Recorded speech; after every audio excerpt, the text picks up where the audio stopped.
So in this question, we have Marty investing $2,500 in a guaranteed investment certificate. Those are commonly called GICs by the banks. These are investments that you give to the bank.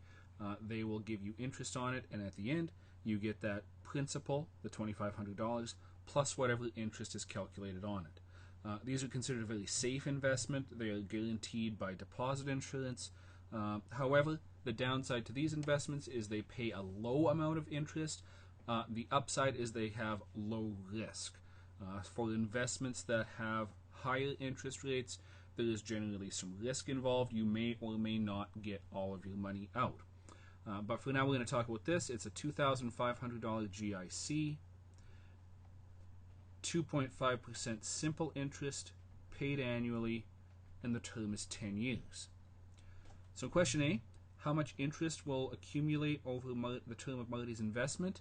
I'm going to get into the habit of something that's commonly done in science, and it's called defining the variables. So knowing what we have and what we're looking for.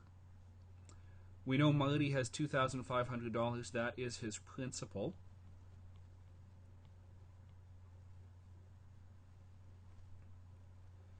He has 2.5% simple interest. That's his interest rate.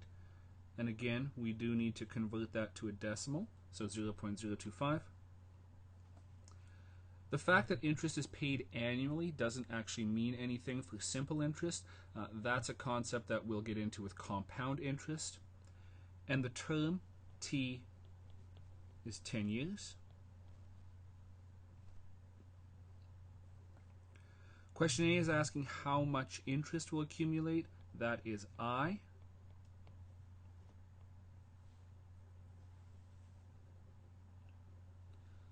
So that indicates to us that we need to use the formula I equals PRT.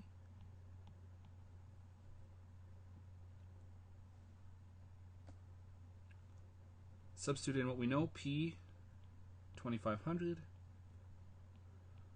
R, 0.025, T is 10,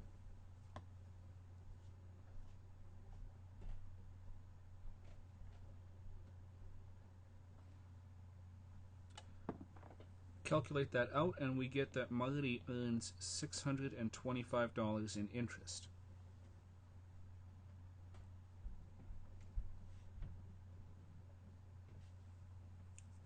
Question B is asking for the future value, so how much he will actually take out of this at the end of 10 years. So obviously he will have the $2,500 that he put in, along with the $625 that he got in interest.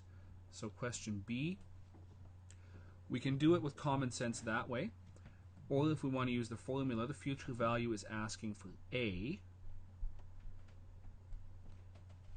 and the formula for A is P plus PRT. Now the reason I'm using the formula now is because we will have to use it in the future, so I want to give you some exposure to it now. If you just want to go and do it with common sense, that works as well, but this is just an example of how to use the formula. So since we already defined the variables in question A, I'm not going to do it again. P is 2,500 plus 2,500 again,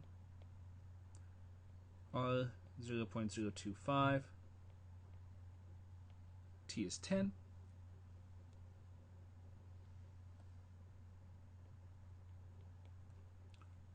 so we have 2,500 plus, this works out to 625,